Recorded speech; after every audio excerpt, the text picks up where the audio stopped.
Bem-vindas todas as pessoas a mais uma live do Agbar Orô, ciclo de debates sobre educação das relações étnico-raciais e literatura infantil. Hoje a nossa live intitulada Escrita Literária, Autoras Negras de Literatura Infantil. Meu nome é Débora Araújo, eu sou coordenadora do Literatura, o grupo de estudos e pesquisas em diversidade étnico-racial, literatura infantil e demais produtos culturais para as infâncias. Vou fazer agora a minha audiodescrição rapidamente para me apresentar a vocês. Eu sou uma mulher negra, estou de óculos, fone de ouvido, um torso na cabeça de tons coloridos, sobretudo roxo, amarelo e branco. Estou com uma blusa pink e ao fundo temos uma estante com livros. Agora também, antes de seguirmos os próximos momentos tão importantes, eu quero apresentar a vocês a dupla de intérpretes. Nós estamos aqui com a Albanisa Teles e daqui a pouco vocês também vão conhecer a Cláudia Vieira. Bem-vindas e muito obrigada, intérpretes que estão aqui conosco hoje. Essa live é parte das ações de um projeto do qual o Grupo Literatura foi contemplado. Entre mais de 800 projetos inscritos no edital Equidade Racial da Educação Básica, sob a organização e execução do Centro de Estudos das Relações de Trabalho e Desigualdade, o CERT, nós fomos um dos 15 selecionados. Então, desde o final de 2020, estamos realizando uma parceria com a Escola Municipal de Ensino Fundamental Antônio Vieira de Resende e com a Secretaria Municipal da Serra para desenvolver ações formativas sobre a literatura infantil com temática da cultura africana e afro-brasileira. Foi buscando expandir a riqueza dos debates para toda a rede municipal da Serra e para todo o Brasil que agora nos assiste, é que essas lives são realizadas e reúnem estudiosas de referência no campo da educação das relações étnico-raciais ou da literatura infantil. Mas antes de falar um pouco mais sobre as nossas referências da live de hoje, vamos ter um momento inicial com a presença da subsecretária de Educação da Serra, Luciana Galdino. Convido a professora Luciana agora para estar conosco. Bem-vinda, professora. Olá, boa noite a todos, boa noite a todas.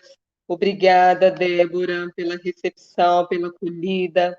Gostaria de dizer, né, a todos os profissionais da Rede Municipal de Serra, o prazer que é termos esse projeto na nossa rede, né, esse projeto de pesquisa, o Literatura, que trouxe aí, está trazendo, né, e acredito que deixará muitos bons frutos no nosso município, na nossa rede municipal, né? Um projeto importantíssimo aí no debate das relações, né, étnico-raciais, trazendo aí essas questões para literatura infantil, uma temática tão pertinente também, e hoje, em especial, nessa noite, né, nós temos essa temática, a escrita literária, autoras negras de literatura infantil, como é importante essa discussão para o nosso currículo, para a nossa rede, para o trabalho com as nossas crianças, com os nossos estudantes, né?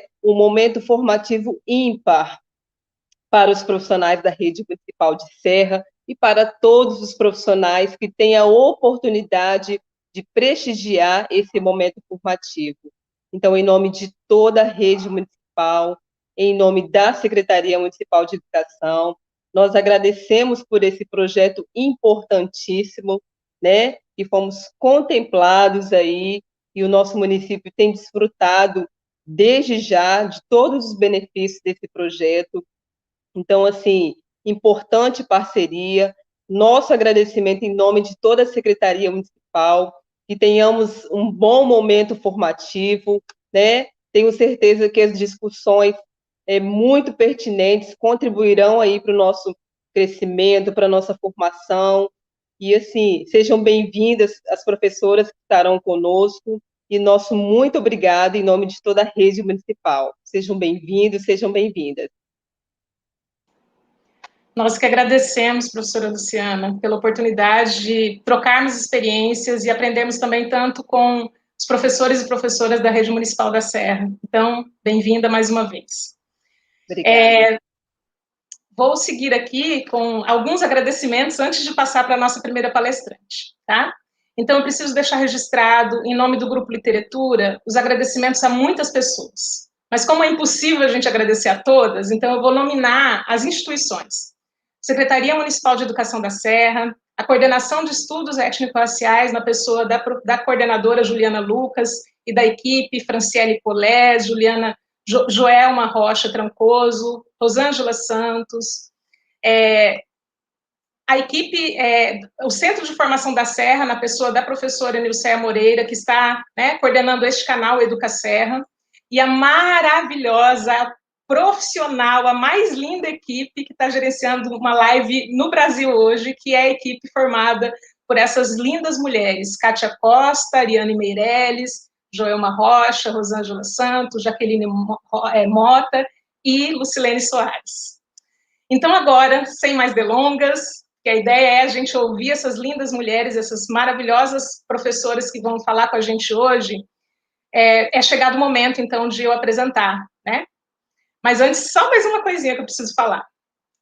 No exercício do enfrentamento do adultocentrismo, estudiosos do campo das relações étnico-raciais vêm cada vez mais assumindo uma posição literária comprometida com a valorização de personagens negras. Eu ouso dizer que mulheres como as que nós ouviremos hoje neste evento estão, com isso, exercitando também práticas decoloniais, pois não se contentam em produzir academicamente nos moldes ocidentais, rijos e sem poesia. Elas emergem no campo das artes, da arte literária, para nos mostrar a experiência múltipla de ser e pensar a existência negra. Então, é com muita honra, emoção e alegria que eu apresento a vocês a primeira palestrante, Nilma Lino Gomes. Peço que a Nilma já entre aqui conosco, vou falando do currículo dela. Nilma Lino Gomes possui graduação em Pedagogia pela UFMG, mestrado em Educação pela UFMG e doutorado em Ciências Sociais e Antropologia Social pela USP. Pós-doutorado em Sociologia pela Universidade de Coimbra, Portugal, e em Educação pela UFSCar.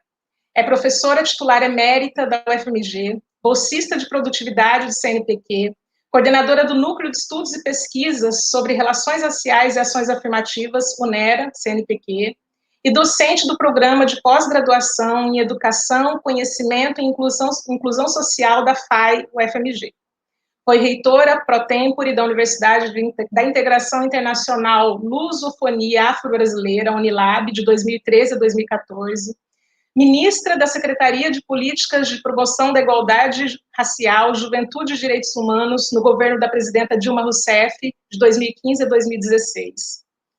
Dentre as suas obras destacam-se A Mulher Negra que Vi de Perto, pela Mas Edições, Sem Perder a Raiz, Corpo e Cabelo como Símbolos da Identidade Negra, pela Autêntica Editora, Para Entender o Negro no Brasil de Hoje, em parceria com o professor Kabengele Munanga, Global Editora, e o Movimento Negro Educador, pela editora Vozes. É autora também das seguintes obras infantis com a temática da cultura africana e afro-brasileira: Betina, publicado em 2011 pela editora Masa, e com ilustrações de Denise Nascimento, e O Menino, Coração de Tambor, publicado em 2013, também pela editora Masa, e conta com ilustrações de Maurício Negro. Então, Nilma, eu quero, assim, estou controlando a emoção aqui, tá? Eu quero agradecer muito, muito pela parceria, pelo aceite, por estar conosco. Você sabe o quanto você é importante na minha vida, mas você não é importante só na minha vida, não. Você é importante para todo um país. Muito obrigada mesmo. Muito obrigada, Débora. Eu também fico emocionada com uma saudação dessa. E ainda mais vindo de alguém que eu acompanho a trajetória há tanto tempo como você, e que eu tenho muito orgulho de ver você, o seu trabalho, o trabalho da sua equipe, e de poder estar aqui agora, né? Nós duas juntas, num outro momento, num outro contexto. Eu quero cumprimentar também a todas as pessoas que estão aqui assistindo esse encontro, né? Essa live, e dizer para todas as pessoas que eu desejo muita saúde para todas, todos e todes, e muita força para todos e todos nós.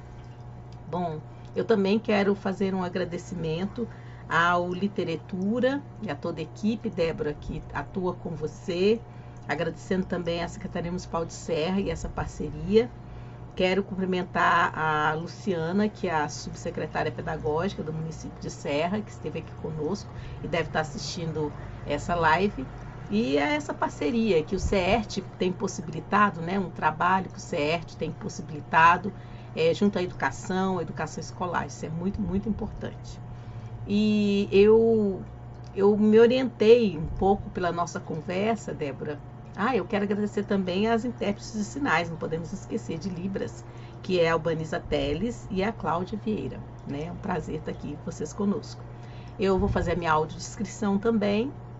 Eu sou uma mulher negra, tenho cabelos pretos, curtos. Eu estou usando um vestido, uma roupa estampada, com estampas coloridas. Atrás de mim tem um estante com livros, um tanto quanto bagunçada, mas é um estante com livros que faz parte do meu trabalho. E estou usando brincos de búzios como adorno e uma correntinha dourada. Bom, eu então, voltando, Débora, eu me organizei um pouco pela nossa conversa. Então, eu separei assim a minha fala em 6 itens. O primeiro item é como se nasce uma escritora de literatura infantil. O segundo item, para vocês me acompanharem, é o processo de escrita. O terceiro item é a transposição de temas relacionados ao racismo para o texto literário. O quarto item é texto e ilustração. O quinto, o que é imprescindível ter num texto literário. E o sexto, que é texto literário infantil com a temática da cultura afro-brasileira e africana e estereótipos, um desafio. Eu vou então falar desses 6 pontos, né, resumidamente, pensando na minha experiência como escritora. E quero cumprimentar, não poderia deixar de fazer, a professora Lucimar Dias, que está conosco também, que logo após também vai fazer a sua fala sobre essa experiência da escrita literária infantil e infanto-juvenil. Então, o primeiro item, que é como se nasce uma escritora de literatura infantil, pensando na minha experiência, eu me formei professora no início dos anos 80 e atuei muito tempo como professora de crianças, desde a educação infantil até os anos iniciais da educação básica. Também atuei com a educação de jovens e adultos, antes de ir para a universidade e me tornar professora do ensino superior. E durante a minha trajetória como professora de crianças e adolescentes, eu sempre gostei muito da literatura, eu sempre gostei muito de trabalhar com literatura. Eu gosto de literatura como pessoa, né? Como uma forma de viver, de estar no mundo. E levei isso, claro, para a minha atuação docente. Então, eu sempre gostei muito de contar histórias, de ler histórias, de trabalhar com teatro, dramatização, com as histórias, com poesia. Então, sempre de alguma forma, essa ideia de contar histórias, ler histórias, poesia, ler poesia, isso fez parte da minha atividade como professora e fazia parte também do meu gostar como pessoa no mundo, não somente como profissional da educação. Então, eu acho que aí tem também um embrião, né, do que foi depois me tornar uma escritora da literatura infantil. E eu sou filha de uma senhora, a dona Glória, para as pessoas que conhecem a minha mãe, que é uma pessoa maravilhosa, não é só porque é minha mãe, está com 92 anos. E a minha mãe, como toda boa mineira, é uma boa contadora de histórias, dos causos mineiros. Então eu também cresci com a minha mãe contando muitas histórias, né? A narrativa, como nós sabemos, a dimensão da oralidade é muito forte no universo afro-brasileiro. Então também tem essa dimensão de que minha mãe é uma boa contadora de histórias. Eu, quando criança, eu gostava muito de escrever. A gente, na época, falava composição, né? Uma redação.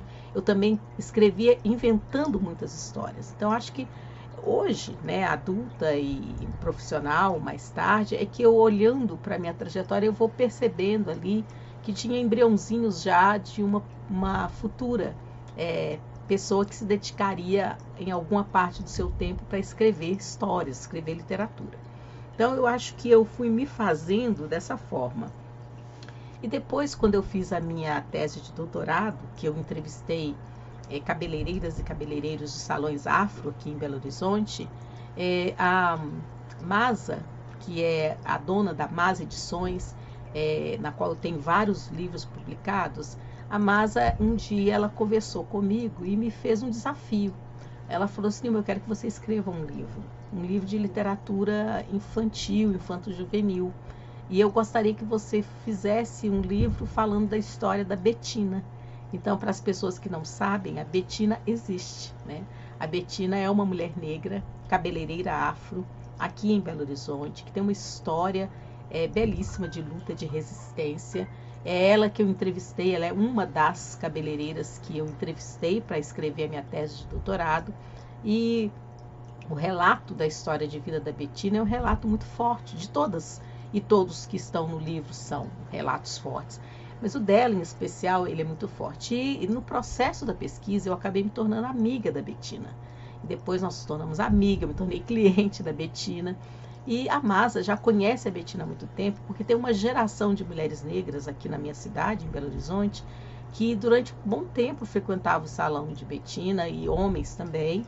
E até hoje ela tem, digamos assim, um determinado público de uma geração que continua com ela.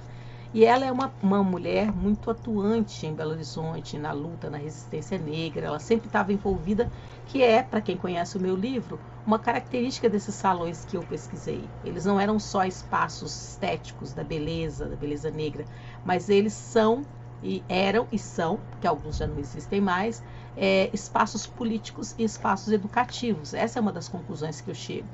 Então, essa forte presença da Betina fez com que a Masa, que é uma cliente da Betina e é a editora, me convidasse para eu escrever, porque ela tinha visto o que eu tinha escrito no livro, e ela falou: olha, acho que você é a pessoa ideal para escrever. Então, para mim, eu fui desafiada, foi um impacto, eu nunca tinha pensado até então em escrever, mas eu aceitei esse desafio. E aí eu tentei compor um livro, né? E com uma história que misturava ficção e realidade. Então, no livro Betina, para quem já leu, tem histórias que são histórias de nós, mulheres negras, quando crianças, com a relação com o nosso cabelo, a nossa estética. Tem partes passagens da vida da Betina e tem passagens da minha vida, como uma mistura autobiográfica. E eu sei, pelas questões todas que enfrentamos, nós mulheres negras, com os nossos cabelos, com a dimensão da estética, que várias pessoas vão se identificando também. Então, sei que várias crianças negras também, principalmente hoje, que nós temos uma narrativa também mais positiva sobre a dimensão étnico-racial na sociedade, elas podem se ver também na Betina, né? Então, eu fui me tornando dessa forma. E em relação ao Evandro Passos, que é o Menino Coração de Tambor, meu outro livro, também a Masa me fez o mesmo desafio. Ela falou: olha, agora que você já escreveu da Betina, segundo desafio, você também te convido para escrever algo na perspectiva da literatura sobre Evandro Passos, que é um querido bailarino afro de renome nacional e internacional, que é uma pessoa belíssima, com um trabalho político também belíssimo. Não é apenas a arte no sentido da contemplação, da arte, do movimento, mas o Evandro, ele é um homem negro comprometido com a superação do racismo, comprometido com uma série de ações, né, de luta contra as desigualdades de todas as ordens, luta contra o racismo. E a dança do Evandro é uma dança que transmite resistência, ela expressa resistência, ela expressa força. E também eu fiz a mesma coisa, conhecendo o Evandro, eu fiz um livro que ele mistura realidade e mistura ficção também, pensando nessa dimensão da musicalidade e do som dos tambores, né, que acompanha a batida do nosso coração e que é algo muito forte nas culturas africanas e nas culturas afro-brasileiras. Então eu fui me tornando escritora de literatura infantil e infanto-juvenil dessa forma. E hoje eu tenho 2 livros no forno, digamos assim, que ainda não saíram, mas estou para concluí-los, que caminha também nessa mesma direção. Eu fiz uma opção, até então, por escrever também, e desafiada pela Masa, por escrever sobre pessoas negras, né, aqui em Belo Horizonte, em primeiro lugar, mas talvez possa ir para outros lugares do Brasil, que são pessoas que muitas vezes não são conhecidas de um grande público fora desse campo da militância, do campo da ação antirracista, mas que as suas ações elas extrapolam a questão racial negra em específico, porque são ações que de luta contra mais diversas formas de desigualdades e em prol da humanização das pessoas. Não somente das pessoas negras, mas a humanização das pessoas, e principalmente no Brasil de hoje, essa dimensão da humanidade ela é tão necessária para todos os nós. E que tem uma marca da solidariedade também e da força. Então eu faço a opção por falar dessas pessoas por meio da literatura, mas não só delas, porque muito das histórias delas são também nossas histórias. E aí, com a ficção, que eu acho que é aquilo que dá o brilho também, quando você consegue escrever a literatura baseada em fatos reais ou pessoas reais, né? O segundo ponto é que qual é o meu processo de escrita. É muito interessante a Débora me chamar para essa mesa virtual, e é a segunda vez que eu estou com o Lucimar, né, numa mesa virtual, e que as pessoas me perguntam também sobre a minha escrita. São coisas que eu, na realidade, não tinha muito elaborado, não escrevi sobre isso, e estou desafiada. Meu colega da Federal do Paraná, Paulo Vinícius, também me desafiou numa mesa também do COPENE, para falar sobre isso. E o meu processo de escrita, eu penso, a primeira coisa que eu penso assim, se eu fosse mãe, porque eu não sou mãe, mas se eu fosse mãe, que eu gostaria que a minha filha ou meu filho lesse? Acho que é a primeira coisa que eu pensei quando me vi desafiada pela Masa.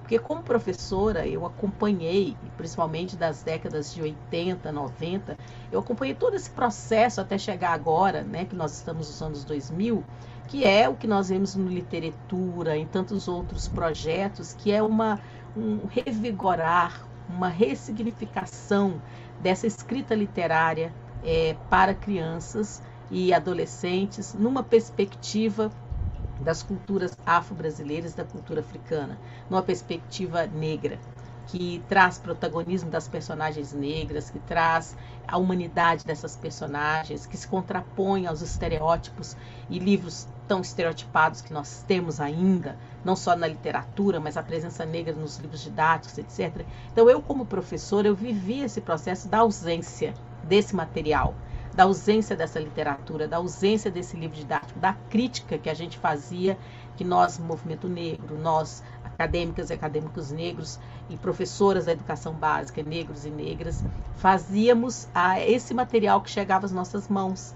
E naquele momento nós ainda não tínhamos tantas pessoas produzindo literatura infanto-juvenil e juvenil nessa perspectiva. Eu acho que foi isso, assim, o próprio olhar sobre essas ausências, sobre os estereótipos, sobre as diversas formas como o racismo se expressava naquilo que as nossas crianças, adolescentes e jovens liam, fez com que nós nos puséssemos numa linha de frente e falássemos assim, não, agora nós, negras e negros, também seremos autoras e autores.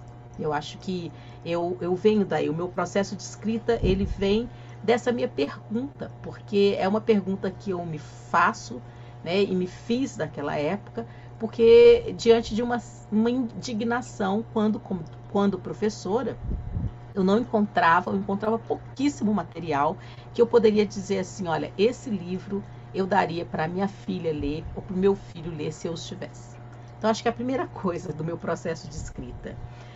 E depois, eu penso sempre que todos e todos, porque o racismo tem que ser um fenômeno, ele é um fenômeno perverso que todos e todas e todos temos que lutar contra ele. Mas em especial nós, negras e negros, eu penso que nós que estamos na educação, para além de sala de aula, seja na educação básica ou no ensino superior, a nossa luta antirracista, e hoje vamos pensar numa luta decolonial, ela coloca para nós sempre o desafio de fazermos algo mais do que só a sala de aula. Não só aí falando que a sala de aula é menor, mas no sentido do espaço, de ampliação de espaço.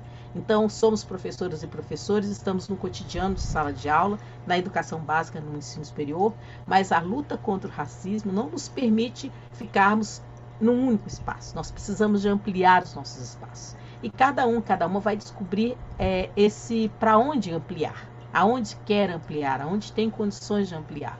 Então, eu acho que no meu caso, eu amplio no tipo de pesquisa que eu procuro fazer, eu amplio na formação da juventude negra no nível superior, e eu amplio também no sentido de pensar, construir e produzir um outro tipo de literatura numa perspectiva étnico-racial, vamos dizer assim, independentemente das brigas que tem no campo, se existe literatura, não existe literatura, se é possível literatura afro-brasileira ou não.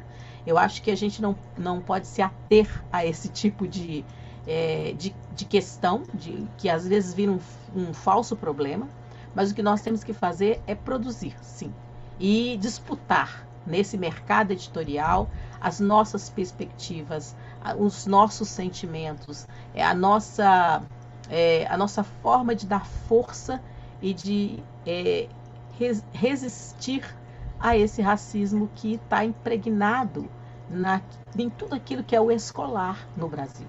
Então, acho que é isso, que é o escolar, que é a fruição, que é o educativo, que é o cultural. Então, quando fazemos isso, eu acho que esse meu processo de escrita, ele tem a ver com essa minha postura diante do mundo. Uma postura como mulher negra e uma postura como profissional da educação. Então, meu processo de escrita, ele passa por aí. Passa por essa minha pergunta, por essas minhas indignações e pelas minhas indagações e por uma postura diante do mundo que eu quero ter. O terceiro ponto, que seria essa transposição, como é que eu lido com essa transposição de temas relacionados ao racismo para o texto literário? Eu acho que toda literatura infantil, infanto-juvenil e juvenil que escrevemos com personagens negras, quando fazemos isso, nós mexemos com um tema duro. O tema em si é duro porque a gente está mexendo com a superação do racismo. Então, isso que é a dureza, sabe? Não dá para dizer que não tem uma dimensão política na literatura que eu escrevo, uma vez que qualquer forma de ação de superação do racismo é um posicionamento político. E não venham me dizer que outras formas de literatura que se querem universais também não têm um posicionamento político. Né? Nós sabemos, por exemplo, hoje nós temos toda uma releitura do que significaram os contos de fadas, o surgimento dos contos de fadas, o que isso significa. E a época em que eu fiz, por exemplo, o magistério, nós aprendíamos como normalistas os contos de fadas como algo fora de qualquer tipo de crítica, por exemplo. Né? Então, eu acho que quando entra no mercado editorial, quando entra na produção, você tem ali dimensões políticas as mais variadas. Então, eu acho que nós mexemos com esse tema duro, mas o que eu tento produzir, pelo menos tentei produzir, é uma literatura que eu chamo de afirmativa. Eu gosto muito da ideia da afirmação, das ações afirmativas e da afirmação como um substantivo, sabe? Então, o que eu tento fazer? Quando eu chamo de produzir uma literatura afirmativa, eu quero chamar a atenção de uma literatura que fale de humanidade, que fale de família, que fale de amor, de autoafirmação das pessoas negras, né? Que fale também que rompa, melhor dizendo, com um tipo de expressão que nós vivemos no mundo, no contexto do racismo no Brasil, que é uma expressão eivada de branquitude, que é uma expressão literária também que é eivada de hierarquias, príncipe, princesas, protagonistas que parecem invencíveis ou qualquer outra coisa assim, que ressignifica esse lugar da negra e do negro, do lugar da submissão, da servidão, da escravidão. Eu penso em escrever também algo que saia fora de uma ideia do amor romântico, como muitas de nós fomos educadas com literaturas que privilegiam o amor romântico, que é uma forma, na minha opinião, de expressão do próprio patriarcado. E também que uma literatura que supere essa ideia que nos ensinaram, me ensinaram na minha geração, de que para se conseguir o amor e viver feliz para sempre, você precisava sempre de um par hétero, né? E esse par hétero, homem e mulher, tinha no aventureiro, no da força, na coragem, o homem. E esse homem, um homem branco. Né? Então, quando eu penso os desafios de fazer essa transposição e trabalhar com a temática do racismo, na minha opinião, envolve tudo isso. Então, eu sei de tudo isso, eu preciso também saber de tudo isso para pensar que outro tipo de texto eu quero produzir, que outro tipo de literatura eu quero que as crianças, adolescentes e jovens e adultos tenham acesso.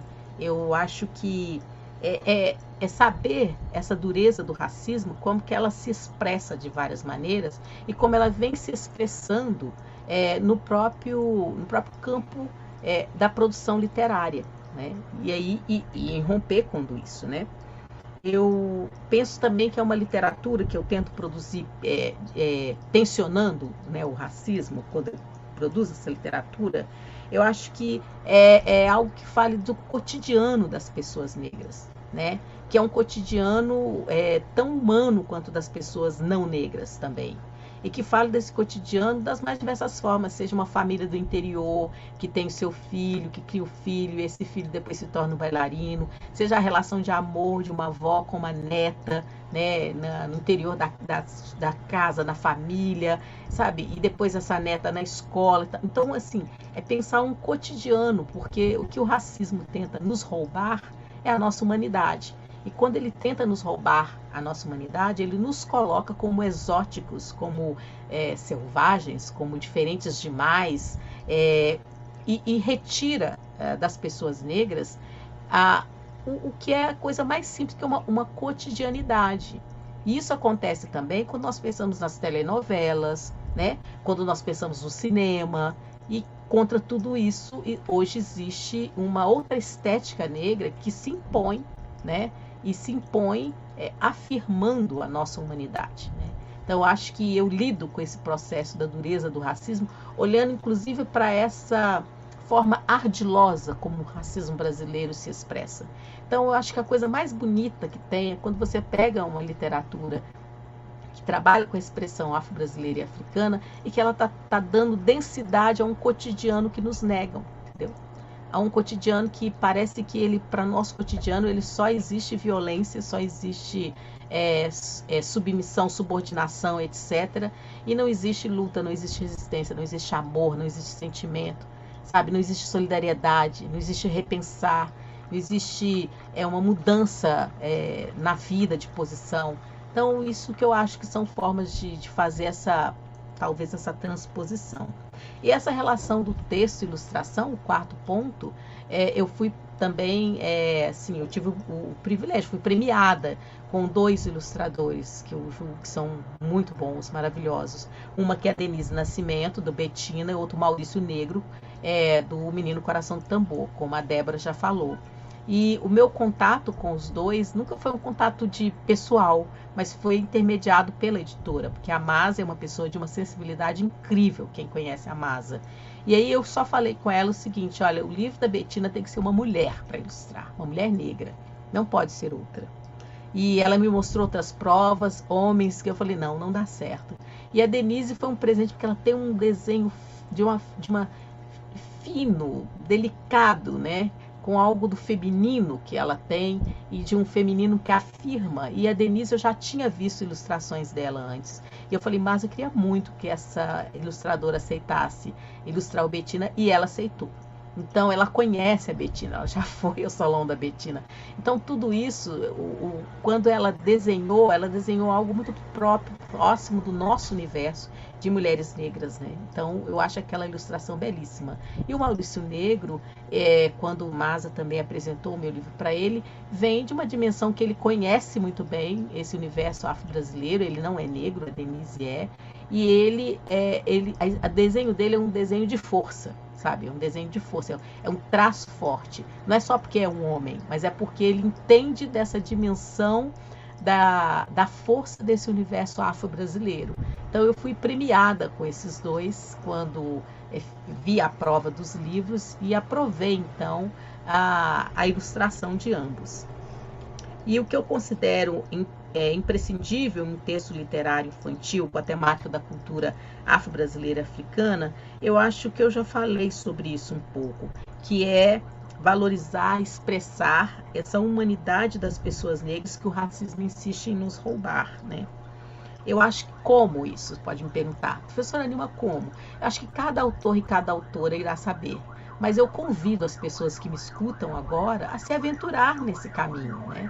Porque também nos ensinaram que só pessoas muito iluminadas que produzem a literatura infantil e infanto-juvenil. Mas eu acho que nós, negras e negros, temos algo da nossa vivência no Brasil, da nossa luta cotidiana, da nossa humanidade, da nossa de ressignificar muito e muitas coisas que nos ensinaram que não eram nossas, que não eram para nós, que nós não merecíamos, que nós não tínhamos direito.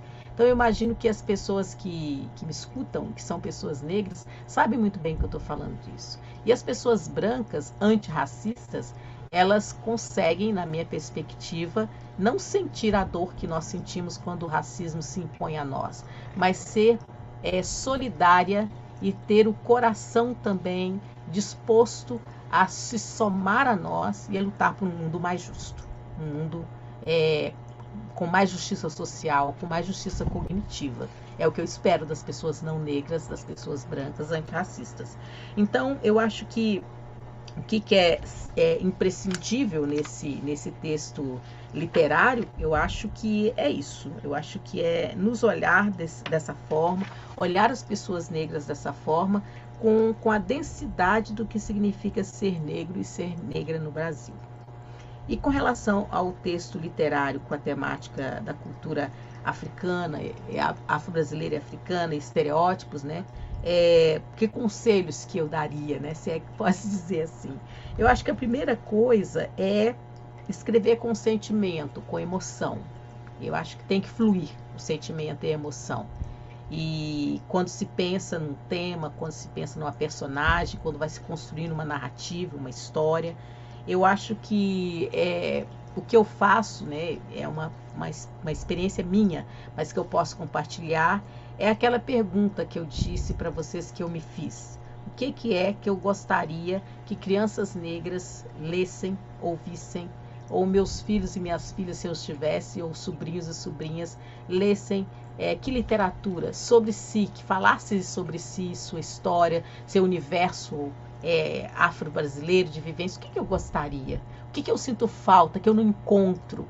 Ou que eu encontro de forma muito estereotipada? Eu acho que essa é uma pergunta, né? Como também que eu poderia pensar em algo que ajudasse a reverter o imaginário negativo sobre negros e negras, sobre a nossa cultura, o nosso cotidiano, a nossa vida, as nossas emoções, nossos amores, as nossas dores, que pudesse reverter o que o racismo impregna nos nossos imaginários, nas nossas práticas, principalmente das pessoas não negras, né? O que as pessoas não negras, as pessoas brancas e outros grupos étnico-raciais aprenderiam dessa dimensão da nossa humanidade como negros e negras ao ler um livro que eu estou escrevendo, uma produção que eu estou fazendo, seja ela literária, cinematográfica, etc. Uma outra sugestão que eu daria, mais do que conselho, é que quando você tiver um esboço do que se escreveu, leia primeiro para as crianças. Leia primeiro para as crianças. Submeta seu texto às crianças negras. Elas são as melhores leitoras que podem existir e aquelas que têm o feeling de nos falar se aquele seu texto, se aquela narrativa que você construiu faz sentido, alcança o campo da percepção delas. As crianças são maravilhosas nisso. Leia para as crianças, leia para os adolescentes, leia para os jovens, dependendo do objetivo da literatura que você está produzindo.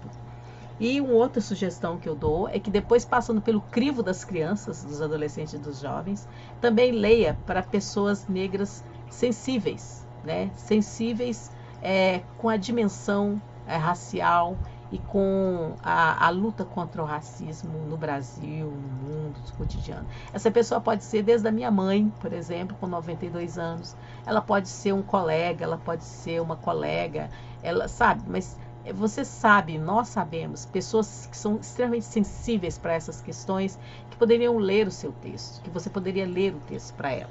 É uma coisa que eu faço quando produzo meu texto.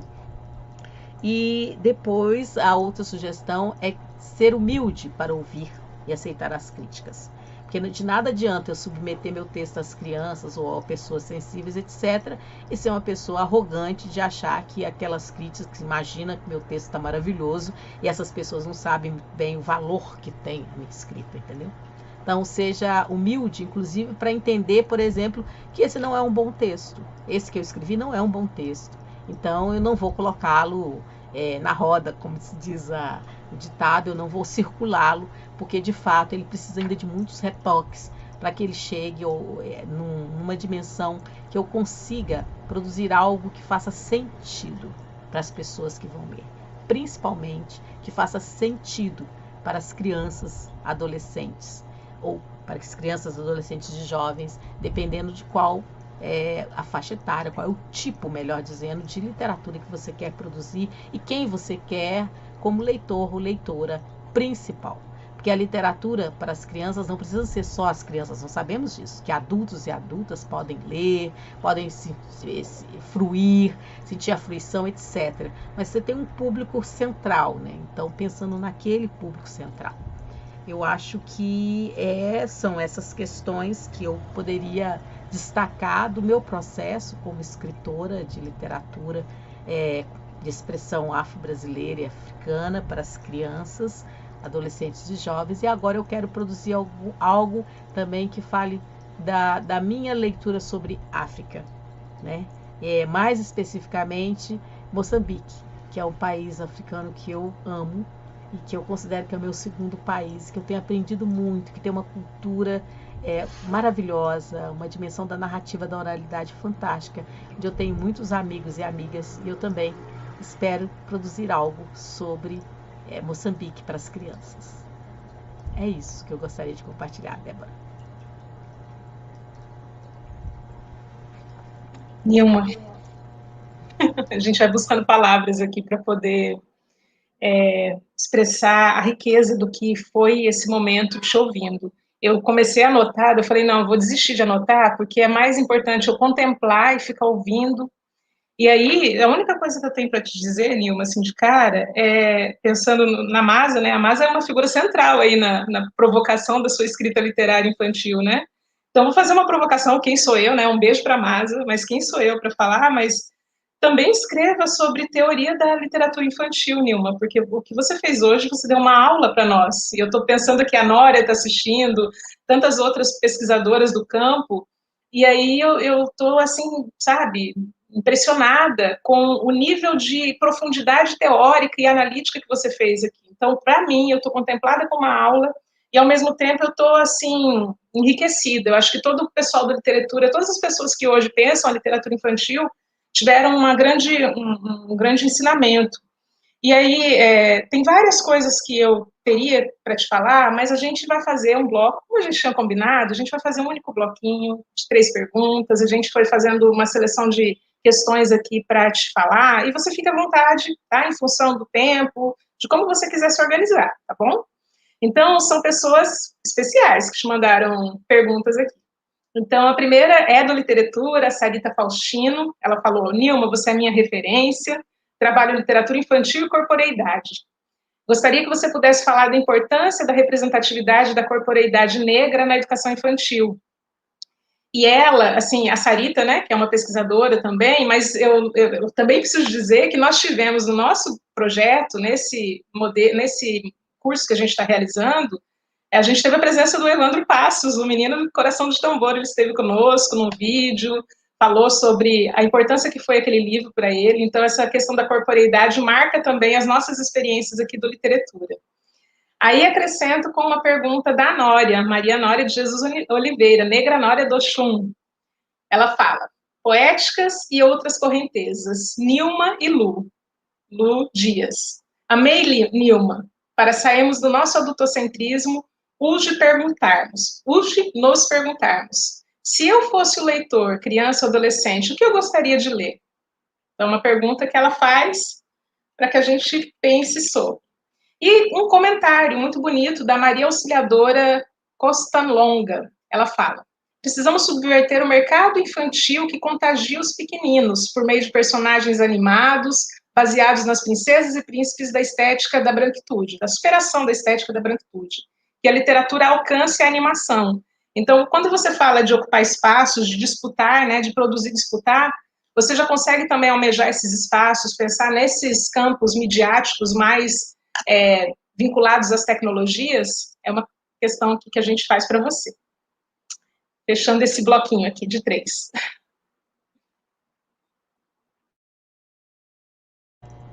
Então, muito obrigada pelas questões e Débora, muito obrigada pela seu comentário. Olha, eu nunca tinha pensado de escrever algo sobre teoria da literatura infantil. Eu vou confessar para vocês uma coisa. Durante muito tempo, eu fui tímida quando as pessoas me chamavam para falar desse lugar de uma escritora de literatura infantil, porque eu conheço várias pessoas aí. A Nória mesmo está aí, que é um beijo para a Nória, que é uma querida, o que eu aprendo muito, admiro muito. E tem tantas pessoas, né? Tem, sei lá, escritores maravilhosos. Nossa, nem sei, não vou falar porque eu não quero ser injusta. Mas tem tanta gente que produz literatura tão maravilhosa há tanto tempo, e eu me considero uma aprendiz nesse campo, né? Então eu ficava muito tímida quando as pessoas me chamavam. Eu confesso que Débora, eu confesso pra você que eu já neguei, inclusive, convites. Falava, não, tal, porque eu ficava meio com medo de falar assim, sei lá, depois eu vou falar e essas pessoas vão falar, mas que isso, a gente tem 10 tantos livros publicados, a Nilma publicou 2 e está aí se achando. Então, mas depois eu fui mudando essa minha visão sobre mim mesma, né? E principalmente quando as pessoas me dão um retorno, me davam e me dão um retorno sobre a minha escrita, sobre esses livros, entendeu? E aí eu já vi tanta coisa maravilhosa feita, inspirado no Betina, inspirado no Menino Coração do Tambor, que foge totalmente ao que eu pensava que poderia acontecer com esses 2 livros. Então eu falei, não, eu não tenho o direito de negar que as pessoas também conheçam como que eu me produzo, como eu me construo como alguém que escreve para crianças, adolescentes, etc. E principalmente produzindo 2 outros livros, né? Então eu comecei a me desafiar e falei assim, não, minha mãe sempre me ensinou que o que a gente tem de bom tem que partilhar, né? Se eu aprendo com a minha mãe. E eu falei assim, ó, então se isso é bom, eu vou partilhar com as pessoas. Um parênteses, né? Essa questão do que é bom, tem que partilhar. Eu me lembro de uma vez uma colega no aeroporto, eu tinha participado de um evento, e ela olhou para mim e falou, Nilma, que brinco lindo esse seu brinco e tal. Eu achei tão lindo, você estava falando, eu estava vendo esse brinco. Eu tirei os brincos e dei para ela. Ela falou, não, meu Deus, mas não estou falando para você me dar um brinco, não, só estou elogiando. Eu falei assim, não sei, mas na hora que bate no coração, que eu devo partilhar o que eu tenho que é bom, eu partilho. Eu aprendi isso com a minha família, aprendi isso com a minha mãe. Então é isso. Então eu estou partilhando. E aí é claro que toda vez que você partilha algo, a gente ganha muito mais, né? Então eu hoje falando aqui, eu estou ganhando muito, porque eu estou refletindo, né, sobre a minha própria linguagem, sobre o que eu estou falando, sobre meus caminhos. E vou sair daqui com esse desafio de escrever um pouco sobre isso que eu falei aqui. Não sei se é teoria da literatura infantil, viu, Débora? Mas eu vou escrever, eu estou desafiada. Com relação à questão da representatividade negra na educação, na produção literária infantil, o que eu penso, não sei se eu entendi bem a pergunta, mas o que eu penso é que essa representatividade, ela tem que ser uma representatividade que ela tem que estar imersa na ficção, na fantasia, mas ela não pode perder o pé da realidade, entendeu? Então, quando eu penso na ilustração, por exemplo, a Betina é uma menina gordinha, vocês podem ver, né? Ela é uma menina que tem um corpo gordinho, não é aquela menina com um estereótipo da criança que, é uma protagonista, então ela vai ser assim, traços assim embranquecidos, ou mais finos, ou mais mestiços, sei lá o que e tal, mas ela é uma menininha negra como uma menininha negra preta. Ela é uma menina negra gordinha, etc. Então, eu acho que isso, o corpo tem que ser, a corporeidade, ela tem que estar expressa nas mais diversas experiências corpóreas que nós negros e negras temos. Não que você não possa ter uma menina magrinha, etc, etc. Não é isso. Mas eu acho que fugir dos estereótipos e colocar aquilo que o racismo julga como anormal ou fora do padrão e trazer para a literatura, acho que isso é muito bacana. Trazer junto com poesia, com ficção, com sentimento, com emoção, para o status e para o lugar de humanidade. E não para o lugar a parte do desvio, sabe? do anormal, etc. Eu acho que isso é muito importante. E rompe com uma ideia de corporeidade muito padronizada na branquitude que nós temos, mesmo quando falamos, por exemplo, de personagens negros, ou desenhamos, ou ilustramos, ou descrevemos. Penso isso. Também eu penso que a imagem, a narrativa de pessoas velhas tem que aparecer. Para nós, nossos velhos, nossas velhas, são os nossos griots, né? Então, também tem que aparecer. Eu fiquei muito emocionada quando eu vi a ilustração da Denise, da mãe, da avó, melhor dizendo, da avó da Bettina, porque a Bettina vai falar dessa relação muito forte na entrevista dela, e eu construo isso. E essa relação com a avó, porque a ilustração da avó, para quem conhece a minha mãe, é muito parecida. E é alguma coisa das mães negras. Então, acho que tem que aparecer os nossos anciãos, eles têm que aparecer. Eu acho que os contextos mais diversos, desde a favela até o conjunto habitacional, o bairro, etc. Tudo isso que faz parte, e a presença do corpo negro nesse espaço, fazendo parte desse espaço, integrando esse espaço, não como um corpo à parte, uma corporeidade à parte desse espaço, ou que entra nesse espaço pela mão dos brancos e das brancas, ou que entra nesse espaço de forma subordinada, sabe? Subalternizada. Eu acho que essa é uma corporeidade afirmativa, eu diria, sabe? É uma corporeidade da beleza, eu diria, né? Dessa beleza negra que se expressa nas mais diversas formas de ser belo, e não somente no belo universal da branquitude. Eu penso isso um pouco, né? E é uma superação de estereótipos. Então, eu acho que é por aí. Com relação à Nória, eu acho a Nória que eu acrescentaria nas minhas sugestões essa que você falou, né? A pergunta, se eu fosse o leitor ou a leitora, o que eu gostaria de ler? Pensando nas crianças, etc. A única questão é que, como eu não consigo pensar como criança, assim, mais. Eu sou uma adulta, uma mulher adulta. Eu posso conseguir me aproximar muito desse universo infantil, infanto-juvenil, porque eu fui uma criança negra, uma adolescente negra. Então, eu posso me aproximar por meio das minhas experiências, das minhas memórias, etc. Mas eu não sou. Então, eu prefiro perguntar primeiro assim, o que eu gostaria, como uma mulher negra, como uma professora, ou como uma mulher negra que tem toda essa dimensão de inserção na questão racial, e acrescentaria agora também, se eu fosse, né, o se aí é muito importante, o que eu gostaria. Mas quem vai falar para mim sobre isso, Anora, são as crianças e adolescentes. Por isso que eu acho que o texto tem que ser submetido a elas, em primeiro lugar, antes de chegar na própria editora, sabe? A elas, é o que eu fiz, né? Com relação à questão da estética, da branquitude, como que eu tenho pensado isso, e a questão dos outros campos midiáticos, tenho pensado sim, eu tenho muita vontade de produzir um desenho animado. Tenho muita vontade de produzir um desenho animado. Eu acho que a gente precisa ainda entrar nesse universo no Brasil, dos desenhos animados para as crianças, com as temáticas étnico-raciais, afro-brasileiras e africanas. Muitas vezes nós trabalhamos com desenhos de fora do Brasil, sejam africanos, sejam latino-americanos. Eu me lembro que na CEPIR mesmo, nós fizemos todo um trabalho com 2 crianças, um desenho era de um país latino-americano, agora eu não vou me lembrar bem.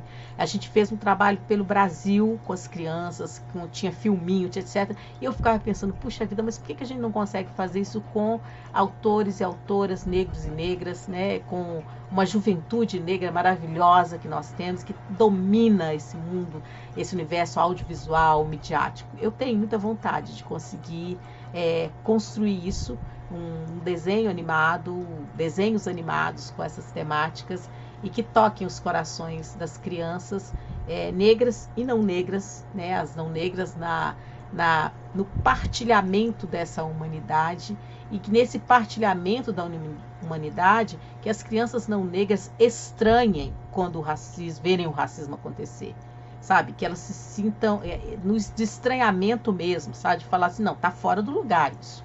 Acho que essa é a educação que a gente precisa construir, sabe? Antirracista. É que aquele e aquela que não é negro, que não é negra, consiga ser tocado, sabe? na sua individualidade, na sua subjetividade, tocado no sentido de se contrapor, de falar assim, não, isso não pode acontecer, né? E que também se coloque, né, numa postura, num posicionamento antirracista. Isso é uma educação antirracista. Quando a gente conseguir entender que ela não é para as crianças negras, né? Ela tem como foco, sim, essas crianças negras e uma autoestima que a gente precisa levantar da população negra nesse Brasil, mas ela tem também o objetivo de reeducar as pessoas não negras, para que, sim, isso que nós discursamos, que o racismo é um fenômeno que todos e todas têm que lutar contra, que ele fere a democracia, que isso também faça parte das pessoas que não são negras, que não vivem essas experiências, mas que se sintam desafiadas e atingidas quando virem assistirem, participarem de qualquer situação, qualquer cena em que uma pessoa negra ela é subjugada em função da sua raça, da sua cor. Eu acho que é por aí, Débora. Nós ficaríamos horas aqui. Vocês estão cientes, né, gente, da riqueza e de quanto esta fala, essa aula que a gente teve vai reverberar. Eu estou pensando na Nória, especialmente na Nória, porque eu sei que ela está aí, mas a Nória, imagine o quanto que a nossa reivindicação histórica tem sido, Nilma, de a gente poder citar nós, mulheres negras, nas nossas teorias, nos nossos estudos. Você fez uma análise profunda sobre vários panoramas da produção literária infantil brasileira hoje. Então, eu queria muito agora continuar, mas aí eu estou pensando em fazer um jogo, só para a gente ter esse momento mais caloroso, já que a nossa distância física nos impede, de chamar a Lucimar aqui para a conversa, só para a gente fazer essa transição, esse momento aqui de transição. E aí eu já vou falando um pouco sobre esse segundo momento, que vai ser com a Lucimar Rosa Dias, que também é uma escritora de literatura infantil e que também é uma grande referência para nós. Eu quero apresentar a Lucimar, e daí já antes de você sair, tá, Nilma? Porque acho que é importante a gente estar as três aqui em algum momento, né? Então, eu quero dizer que a Lucimar, ela é professora da Universidade Federal do Paraná, da graduação, da pós-graduação em educação na linha de políticas e diversidade, diferença e desigualdades na educação, doutora pela USP.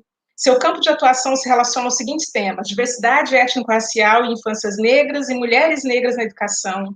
Ela coordena um grupo lindo também, chamado EREIA, o Grupo de Estudos em Educação para as Relações Étnico-Raciais. Ela é pesquisadora do OCUP, Observatório de Culturas e Processos Políticos Pedagógicos do NEAB-UFPR, e do OIP, Observatório Internacional de Inclusão, Interculturalidade, Inovação e Pedagógicas, e do Grupo de Trabalho Internacional Especializado em Infâncias de Goré. E também ela é autora, né, de literatura infantil, com a temática da cultura africana e afro-brasileira, com os livros, cada um com seu jeito, Cada Jeito é de Um, publicado em 2012 pela Alvorada, ilustrado por Sandra Beatriz Lavandeira, e Azize, o Presente Precioso, publicado em 2019 pela editora Arolé, e com ilustrações de Ana Luísa Maisonave. Estar com vocês duas, eu precisava fazer essa transição. Eu preciso vê-las, né? Preciso ouvi-las. Estar com vocês duas hoje, eu só preciso também concentrar aqui para controlar a emoção, é uma oportunidade única. Eu acho que não vai ser mais tão fácil a gente ter momentos como esses quando a gente voltar para o trabalho presencial. Então, com todos os desafios que a gente está vivenciando, e com todas as perdas, né, eu acho que não dá para a gente comemorar nada, mas eu acho que tem um único aspecto que tem possibilitado com que as nossas vozes reverberem com mais potência. Quando que a gente conseguiria reunir Nilma Lino Gomes, Lucimar Rosa Dias numa atividade de um grupo de estudo, gente? É um grupo de estudos, né? Então, é muita honra, é muito poder. Então, eu agradeço imensamente, Nilma, por você ter estado conosco hoje.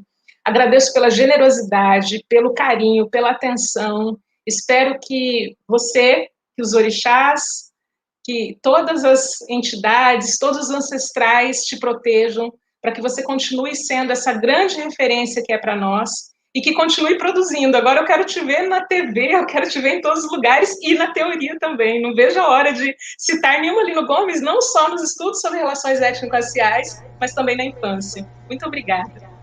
Eu que agradeço, Débora. E agora você me fez um desafio, eu vou fazer outro. Eu quero que você escreva comigo.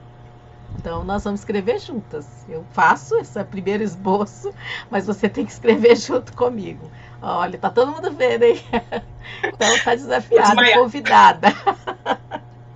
Aí a gente produz isso, né? E se Lucimar quiser, a gente faz o trio, vai ser mais potente ainda, né? Imagina se eu não quero, nós três, né? Vamos produzir nós três, escrever sobre isso, né? Vamos. E aí a gente partilha isso com o mundo, tá bom? Gente, Combinado. olha, muito obrigada, eu agradeço muito. Peço desculpas de eu não poder ficar durante todo o tempo. Todo mundo sabe, eu cuido da minha mãe, então eu pedi para eu poder ficar um pouquinho mais, sair um pouquinho mais cedo, mas eu espero voltar em outros momentos. E agradeço muito, porque para mim foi muito importante participar, me ouvir, né? Ler vocês, ouvir a Débora. E eu quero deixar um grande beijo, Débora, para você, seu grupo, Lucimar, todo o seu grupo também, e para todas as pessoas que estão aqui. Eu vou ficar só um pouquinho para ouvir a Lucimar escondidinha aqui, mas depois eu tenho que sair. Grande beijo para todo mundo.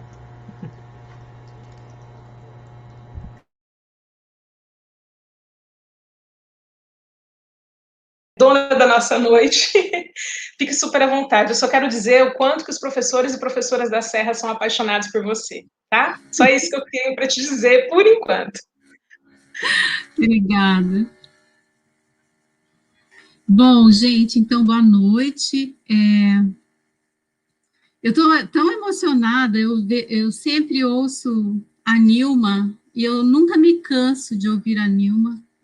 É tão bom, né, a gente ter uma referência como ela, tão brilhante, tão generosa, tão linda, tão potente. Nossa, realmente é muito emocionante ver isso, né? A gente poder saber que a academia, né, que a produção teórica não precisa romper com uma perspectiva humanizadora, com uma perspectiva acolhedora, e Nilma é tudo isso. Então, eu fico muito honrada em vir depois de Nilma. As pessoas falam que é muito difícil, né, fazer esse tipo de transição. Eu já me sinto muito confortável, porque